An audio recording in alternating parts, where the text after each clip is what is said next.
Hey everybody, thanks a lot for tuning in to Crypto Reds. This is Daniel, and over here I have with me Michael Haas or How's Haze. How's Haze. Okay, cool, man. Yeah, sorry about that.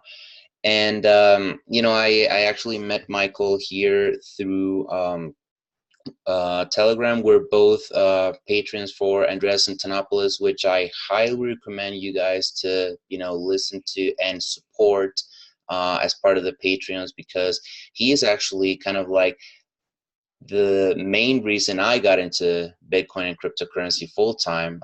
He's a very inspiring guy, very knowledgeable, and very neutral, which is something that I value a lot. So yeah, thanks a lot for joining, Michael. Sure. Glad to. Thanks for having me. Yeah, thanks. So I I wanted to get to know, like I was like we were talking about just now, is I wanted to get to know better users of and I guess like supporters of cryptocurrency in general. And I do remember you mentioning that you did sometimes you do some independent jobs on like design jobs and what have you, and you take crypto. So would you mind telling me a little bit about that? Yeah. Well, Like, how do at the you get moment, started into crypto and all that stuff? How do you, yeah. well, I got started through a friend of mine, obviously, who's a Bitcoin developer actually, and I've worked with him for the last 1.5 years, um, and that's how I came into crypto. And I was, because I'm my background, or I'm a UX and UI designer, Mm-hmm. so I was particularly fascinated with all the, let's say, the user experience challenges that you encounter in Bitcoin or in cryptocurrencies in general. I mean, Stellar has different challenges than Bitcoin, than Monero. So I think that's very interesting, and um, I think it's important to strike the right balance between simplifying things, but not oversimplifying or abstracting away too much from the user if it's, let's say, security risk to simplify stuff, then you shouldn't probably do it. So that's what I find interesting. That's why I still work in the space as a UX designer currently. And the thing is, at the moment, I live in Switzerland, or I commute between Switzerland and the Czech Republic because I have both citizenships. The problem is more to find the jobs that actually are prepared to pay in crypto. Because here in Europe, or I don't know if it's just a, let's say, Western Middle Europe thing, the pain is not really high to use anything else than fiat. Because I mean, obviously let's say the legal system is intact, the currency fares well. You don't have any actual reason to use cryptocurrency at the moment. So I think in other parts of the world, the urgency is much higher. So I had two projects until now that really I got, let's say, paid in Bitcoin. Okay. And of the other cryptocurrencies, I'm just a normal kind of experimenter. I like the nature of what I do. I download every wallet and I try it out. Cool. I downloaded the Monero Core wallet and try to figure out how that thing works. Yeah. I had a look at BISC, and so I think there is a tremendous opportunity in the work that, or in the things that I do and I like to do. I like to ship and build or shape products that interest me, but the actual use of crypto has been pretty limited so far. and it's actually further advanced, I think, in the Czech Republic than in Switzerland, um, because there's, the let's say the trust level from the citizens to the government is lower. uh, so you don't see too many Bitcoin ATMs here. But in Prague, there's more, and you can also buy more things with crypto in the Czech Republic than here.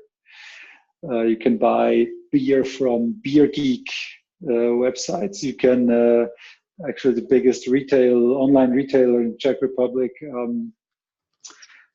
accepts crypto as a payment. And I think I bought something for the Litecoin that I had. So it's been pretty limited on the actual usage of cryptocurrency because the use cases were not really there. We renovated our house last year. I tried to pay the contractors in Bitcoin so that I wouldn't have to convert it to Czech fiat.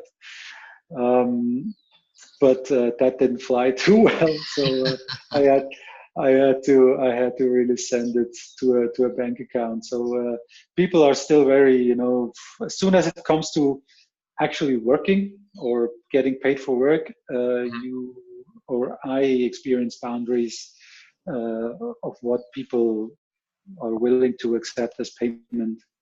Do usually people? I guess it's normal. Yeah, definitely normal.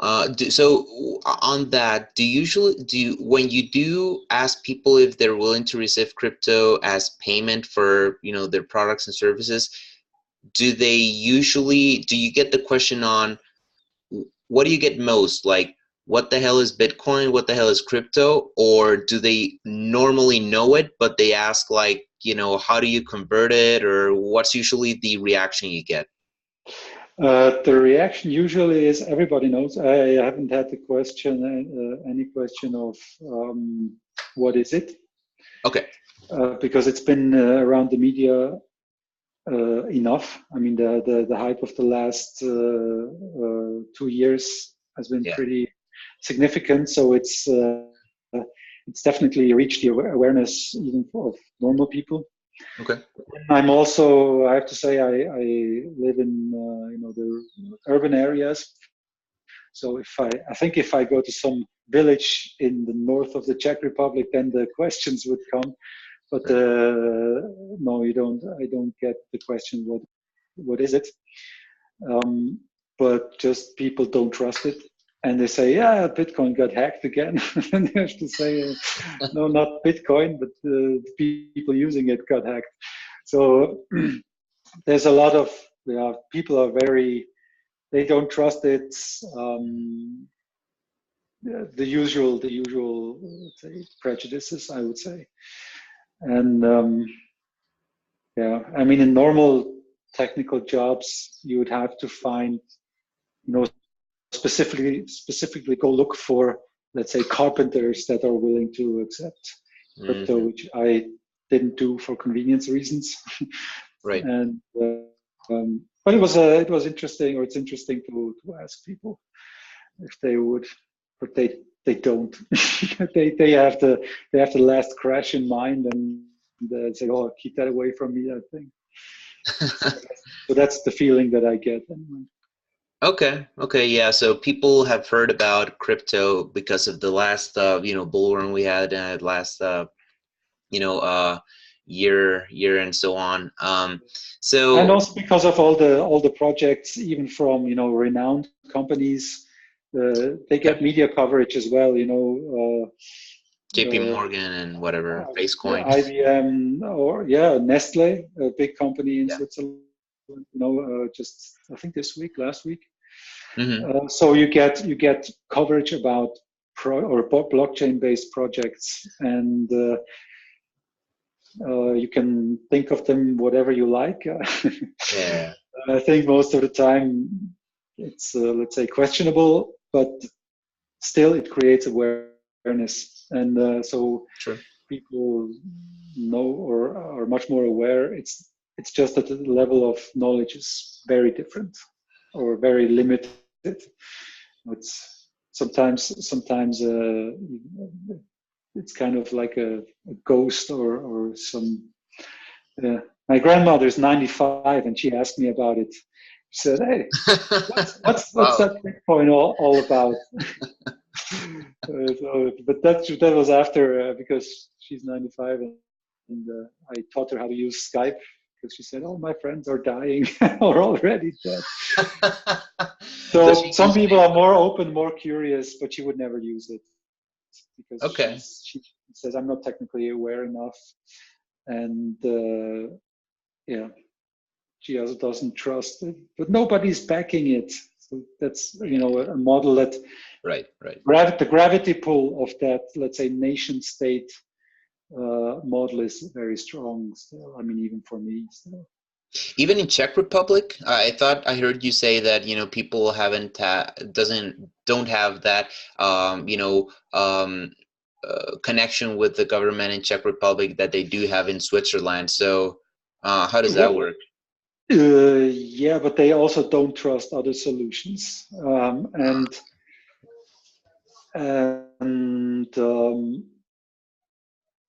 I mean, it's still they depend on the state for social security for everything basically. So they don't trust the politicians, but they rely on the state kind of as a framework, and it's still I think easier to kind of rely or trust. And that's what's explicitly not there in crypto. You don't have any central authority or governance or visible governance, um, and I think that's what scares people a bit. That you cannot. I think it's a bit of human nature to want to talk to humans and to relate to humans, and it's gonna take a long time until trust is sufficiently built or pain is sufficiently high. it's and then, as I said, in the Czech Republic, I mean, banks function reasonably well. Switzerland, I mean, don't even have to talk about it, but people still want to talk to people, and so it's easier to talk or to trust or rely on people, even if they're not trustworthy. I think it's in human nature to do that. Yeah, that's true. I mean, I didn't think about it that way. And yeah, I usually compare, I guess, like the crypto space with like Linux, in the sense of the code is open source. So although you do have like Linus Torvalds, obviously, which created the first Linux kernel, which I think it just came out to 25 years a few days ago, like the Linux birthday or whatever. And then you have like Richard Stallman and some other guys who created like the applications that kind of met the kernel, so that you can have like the whole Linux operating system. Um, and I sort of sometimes compare it with that, because there is like the code is open source and it's kind of like maintained by the community. Although obviously you have Linus Torvalds, which kind of gets I think he's the only one, or a handful of people have like commit privileges to like the Linux kernel. So but it's a collaboration. You're not going to call Linux turtle because your Linux machine died, right? That's not how it works. And you get companies like Red Hat, which is like, hey, I'm a company, and even though I do not program like the whole Linux stuff, I can give you support, right? I can develop some stuff on top of the Linux operating system, but it's free. So usually that analogy doesn't really work on people who are not tech savvy, just because like they don't even think about Linux at all, even though like we use it on the back end, or on Android devices and such.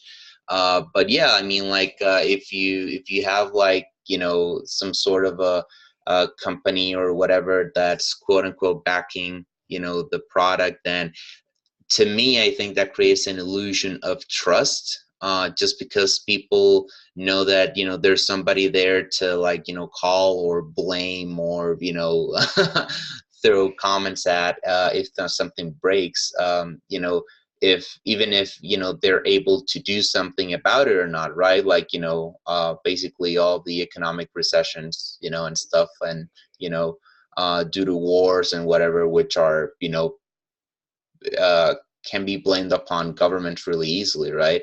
So even though, like, you know, who the culprit is, you know, there's not really much you can do about it. I agree, but still, the reality I think is that the option that Bitcoin brought about didn't exist for so long, and so it was also. I mean, there was no way to opt out of this, and so that's. I mean, it's still relatively new, and Yeah. that's why it will take, you know, a lot of education and positive, let's say, positive experiences, use cases, useful applications, until that trust is built in this inherently new system that is a departure from the old system.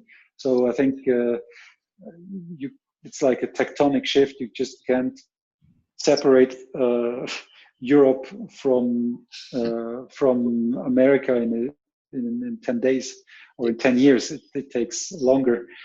I mean, when I saw what I see in the Czech Republic, what happened after the revolution in '89, it's still this mental, or the the let's say the mental models and the views and the behavior of people is still very much influenced from communist times, because the children now, my children, are raised by me, who didn't.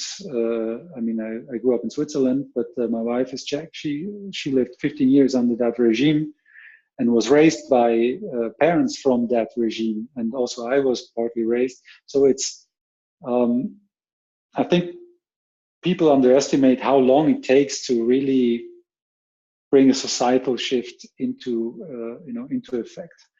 I think for people in, let's say, the Eastern European countries to really embrace democracy, it will take another two generations, and my children will hopefully have positive experiences that they pass on to their children, because they're the first generation now that is not, let's say, damaged by that system. And people underestimated that 25 years ago, or now it's even 30. Now it's, what is it, 99? It's 30 years ago. Yeah, 30 years ago. Wow. Okay. Right. So it takes a lot of time to make such a shift, and it's this shift with crypto, I think, it's not as physically, let's say, feelable or visible or kind of obvious, but it's a very big mental shift that has a lot of implications, and that's why I think it will take until it becomes a new standard. It will take time, a lot of time.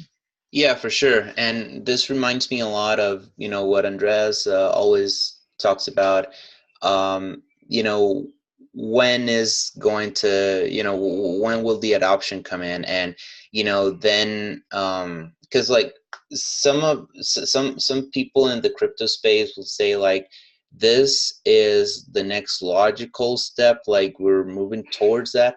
But, you know, you always have this, you always have this trade-off, right, between like convenience and then, you know, privacy or security, which, you know, cryptos give you. And if it is like, some people are not just are just not ready to use crypto because whatever that they have, the existing system works. Like, and you just said that in Czech Republic, like the banks, work reasonably well. So in Costa Rica, where I live. So, I mean, there is no like really dire need of them to go into crypto.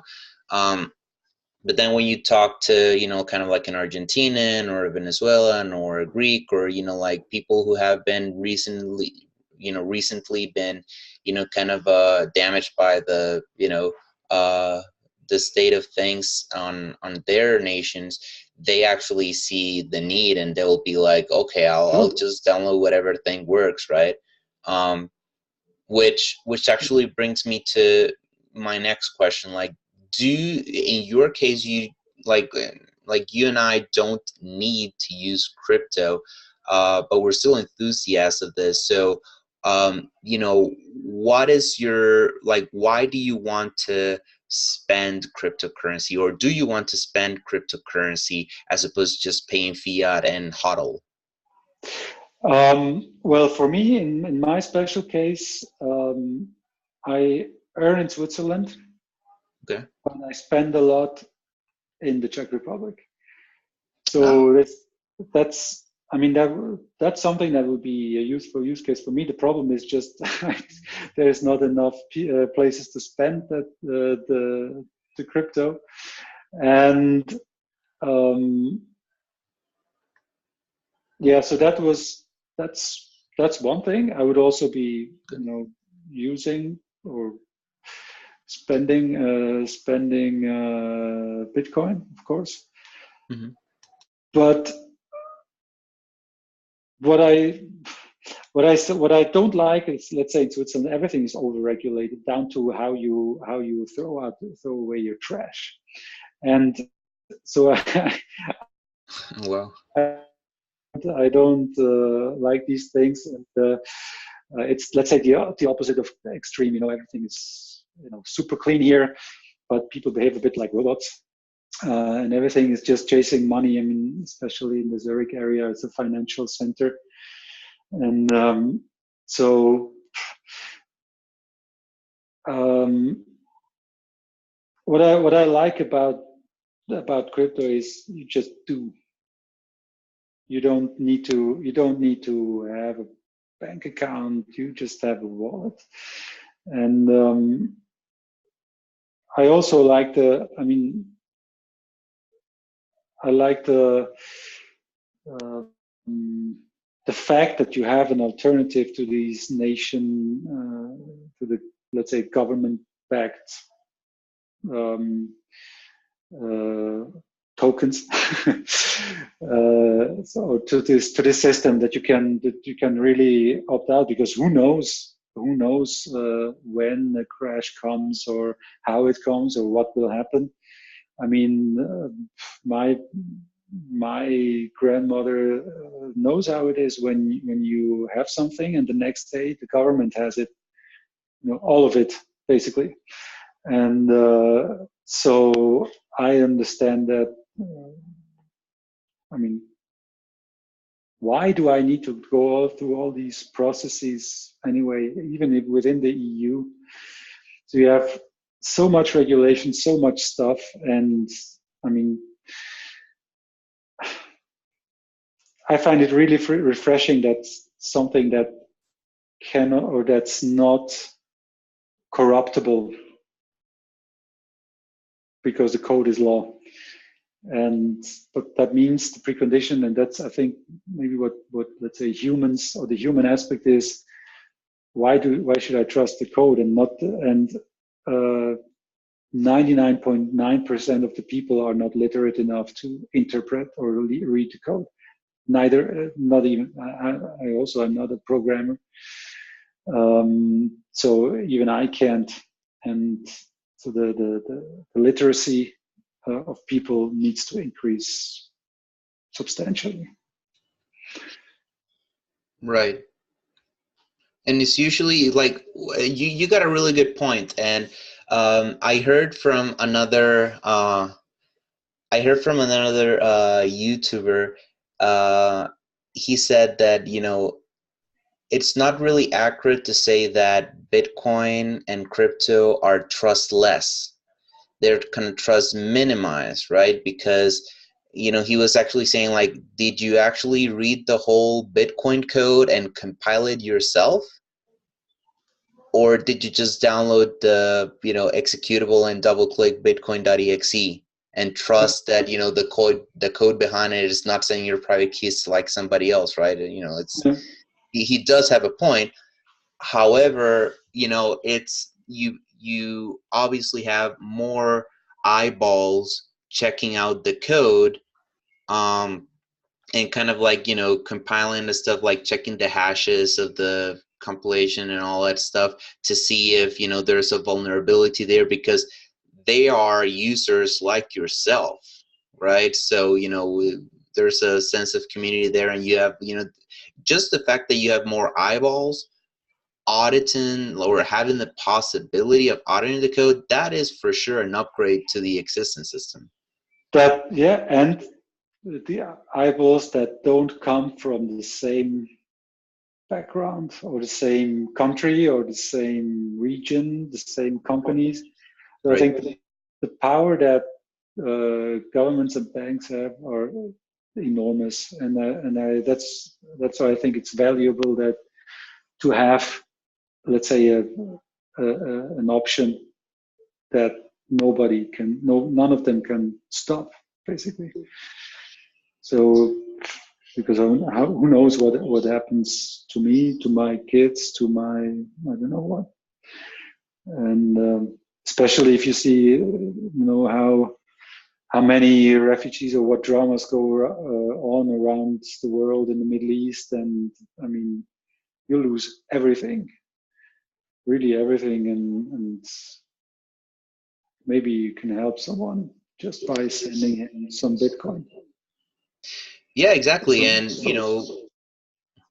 yeah, exactly. And like Andrea said, like, when it comes in Bitcoin, you have the possibility of just like remembering your 12 word seed phrase, and you have your money, your mind, right? So you can cross borders and say, like, nothing to declare, right? Because you're not really moving money. The Bitcoin is already like decentralized, already there. Is no different than going with your phone that has the keyword to your bank account, right?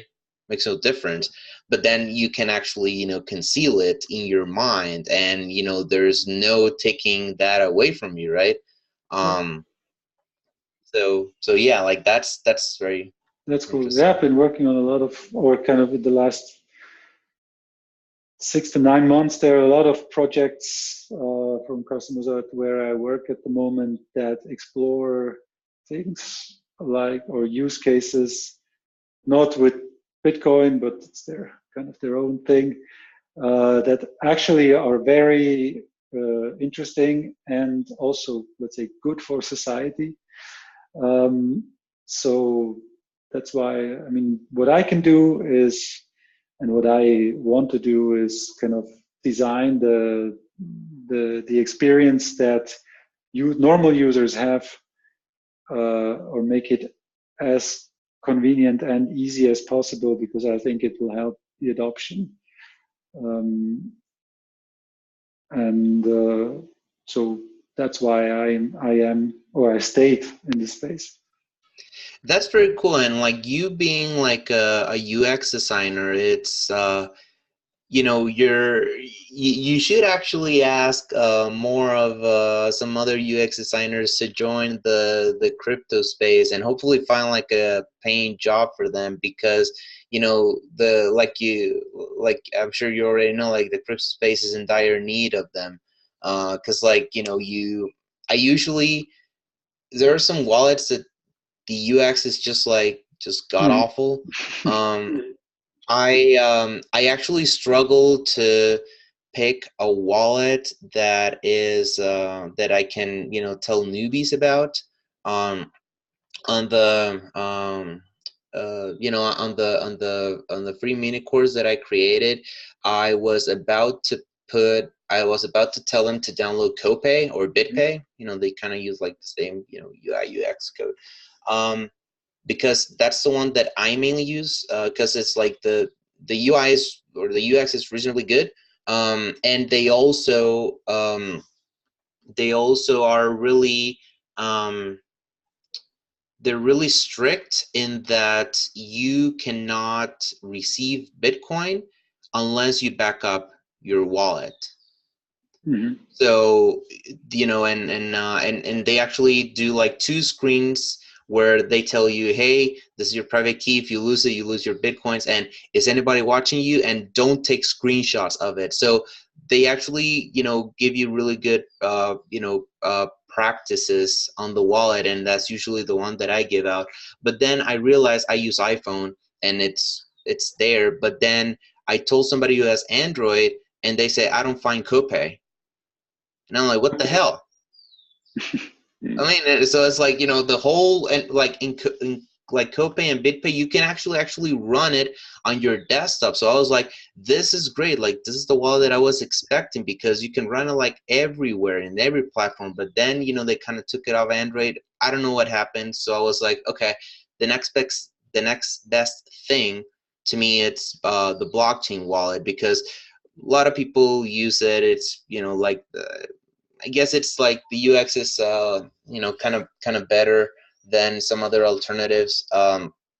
But, you know, like you said, you know, the easier we make it for people to use it, and the more intuitive, you know, the more that they'll want to use it, because there are some wallets that, you know, you just grab and it's like, I don't really like this stuff. Like, you know, it's not really appealing to me at all. Yeah. Yeah, and in this particular use case, the worst that can happen is you lose your funds. So you have to do everything to prevent some stuff like this. So what you just mentioned is perfect, makes perfect sense. It might be a step or two more for the user, but the severity of or the criticality of what happens if you don't do them, I think mandates such an approach.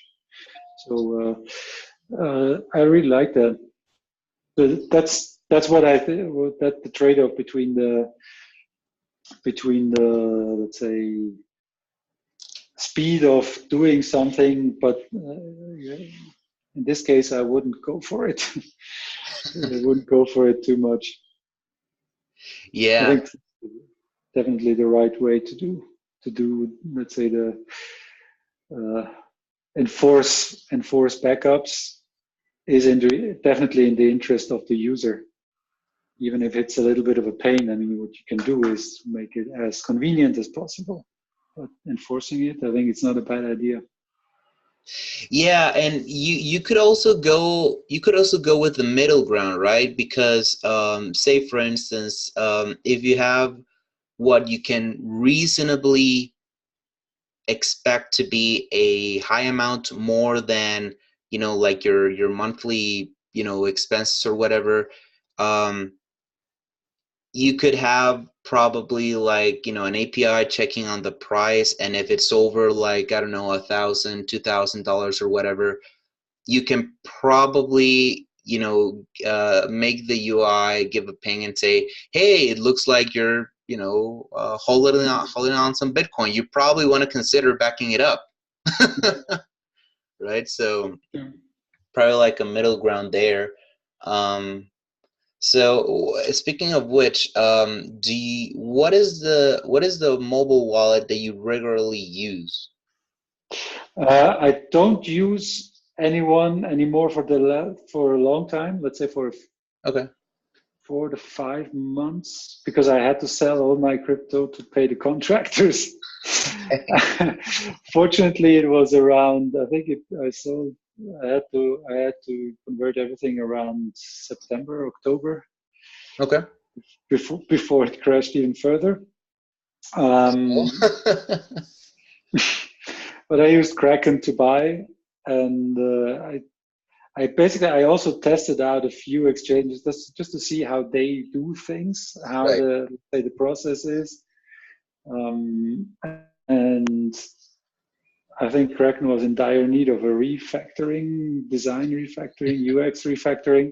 Okay. I don't know why they don't have a mobile wallet, but so I used different ones. I also checked out Monero because if, Hmm. this friend of mine, he actually built the first wallet for iOS wallet for Monero. Is it Cake And Wallet? X wallet. X Wallet. Okay. Yeah.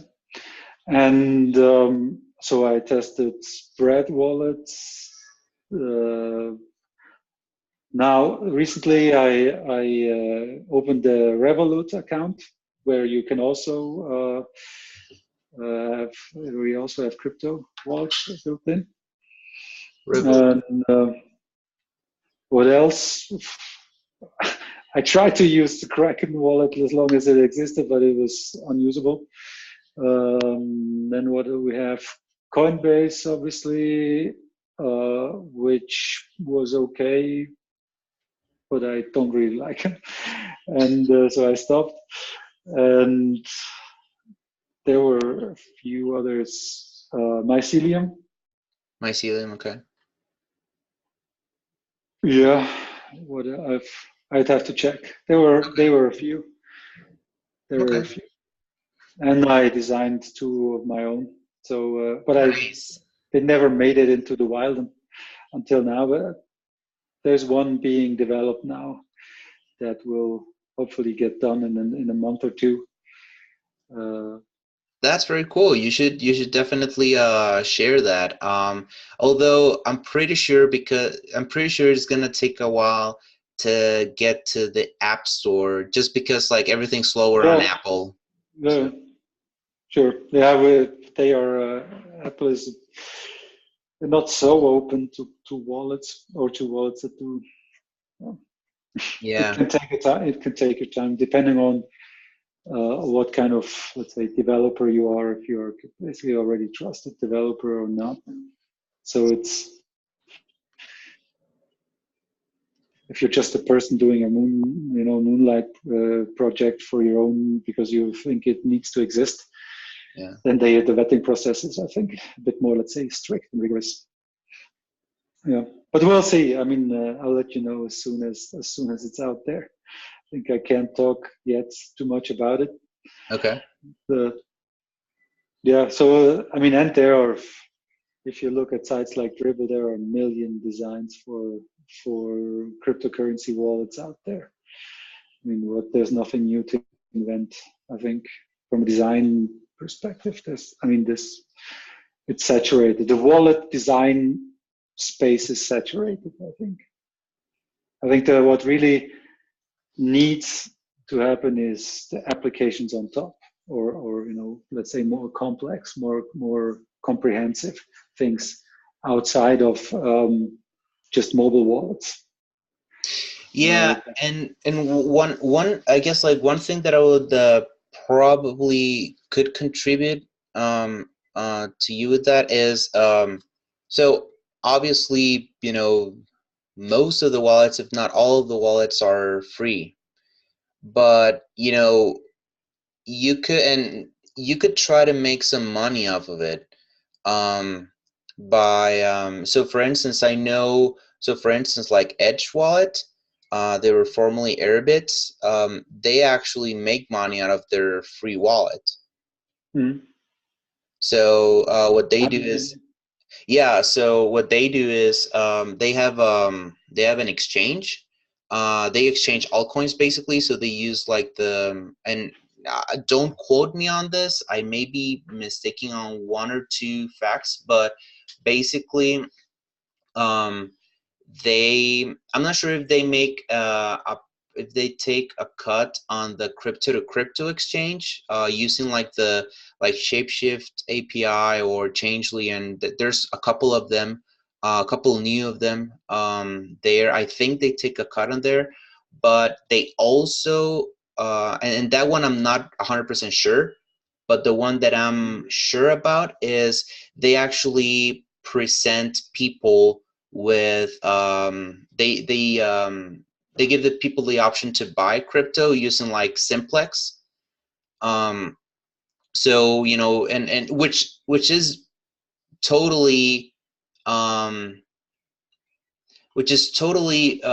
fine, and it aligns with the normal flow, because what's the normal flow? Okay, you know about crypto, you know, you see crypto on the news, you go to your app store, you download a wallet, and how many coins does your wallet have? None. So what's the next step? You need to buy some crypto, right? So then, you know, it's convenient to have the wallet per se just give you the option, hey, you want to buy crypto? You have your credit card? Okay, type it in over here and we'll send you some crypto. So Mm. it's all within that step. So, and which is very convenient. I mean, like even I think so even Copay has it. Copay has like the Coinbase and some other options, which, you know, Coinbase is not really an option because it only supports like 13 countries. So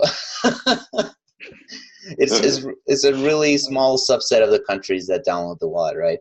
So it definitely was not an option for me, but it was an option for you know, when I used the Edge wallet. So that's one of the things, you know, that, you know, web developer or wallet developer, sorry, can monetize on, because like, you know, you do need, like, wallets are really the projects that should get more funded than what they already are, because it's what people interact with, right? Mm. You know, you're interacting, if you have an exchange, well, an exchange obviously, you know, makes money off the trades and such.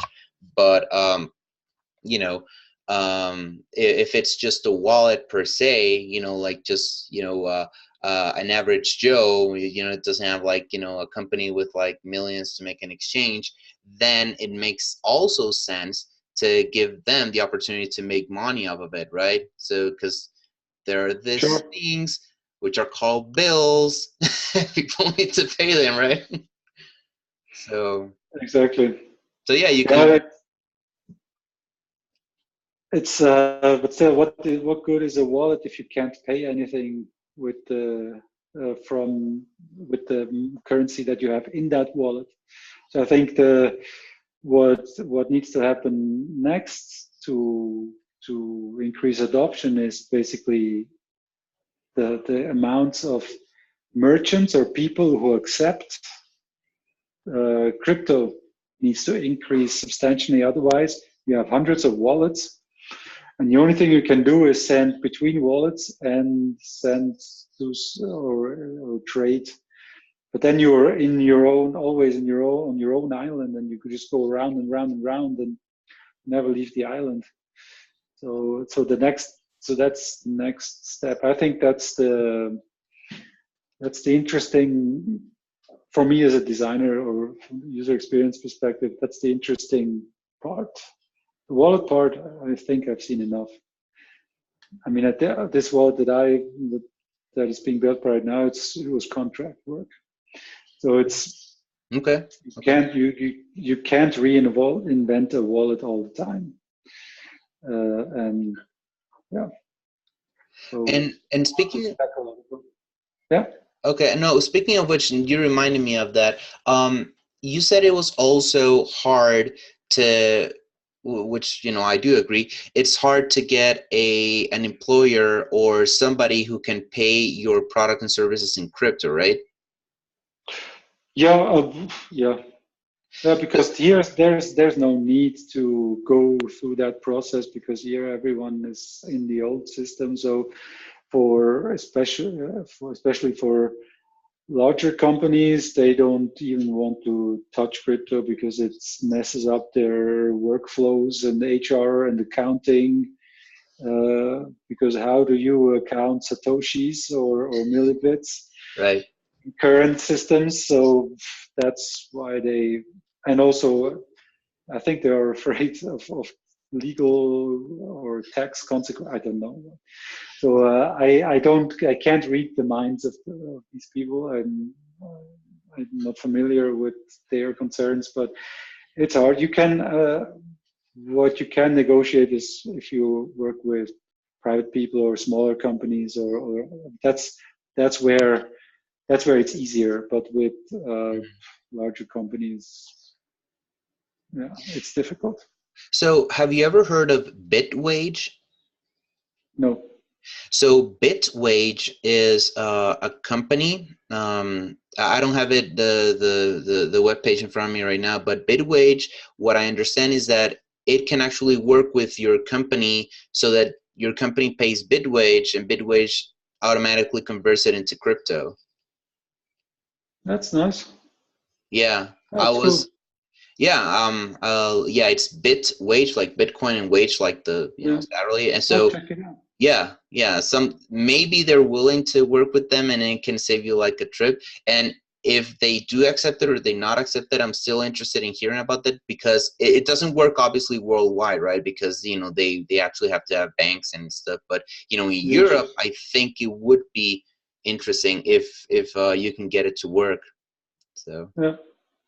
Yeah, I have to check it out. My problem at the moment is I can, even if I tried, I can't at the moment okay, go for crypto because there are a lot of fixed bills that I have to pay, and right. it's and utility companies and health insurance companies and all these people, they don't accept any crypto.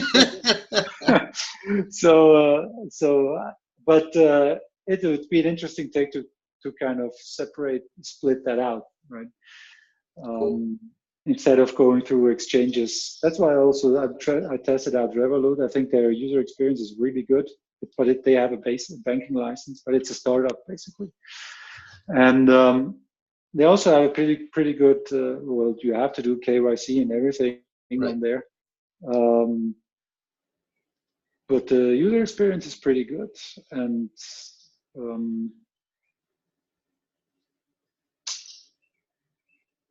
so I could basically also use this, as soon as I can put a standing order on my fiat account and say, okay, every day, every week, every month, $500 to Bitwage, just to test out the system. That would be a fun experiment. So you mentioned Revolut. I'm not quite familiar with them. What do they do? It's basically a banking startup. Okay. It's mobile only. I think it's even mobile only. Oh. And you download their app, and you basically have within your account you have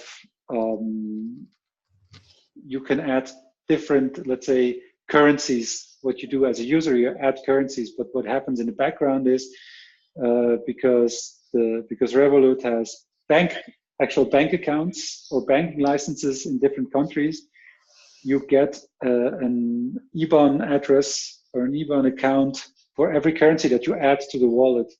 You can also add crypto. So that means I can send from my bank account in Switzerland, I send to my wallet $500, and then I withdraw in Czech crowns, or I withdraw in another currency. So they have an exchange function as well. And it's well designed. The process is well designed. And basically they have a subscription model. That's how they monetize their services. That's very cool. I didn't know about that. We'll see if I think it's pretty. It's a UK company. That's very cool. I'll Yeah, there's a similar company in Germany. It's called N26, okay. but I haven't checked out their solution yet. That's interesting. I think I've heard about Revolut, but before this interview, but not really sure.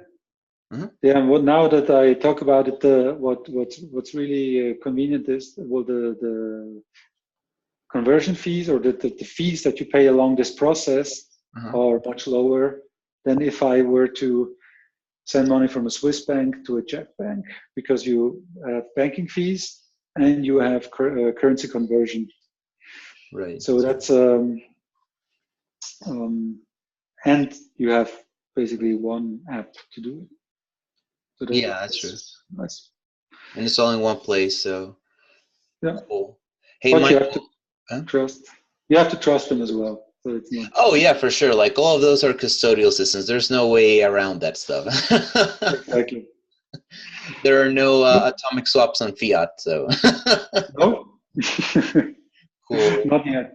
No, yeah. So, hey, Michael, I've, thanks a lot for joining me, man. I know I've taken, an hour of your time right now, and it seems that, you have some stuff to do, but I, Not appreciate today. it.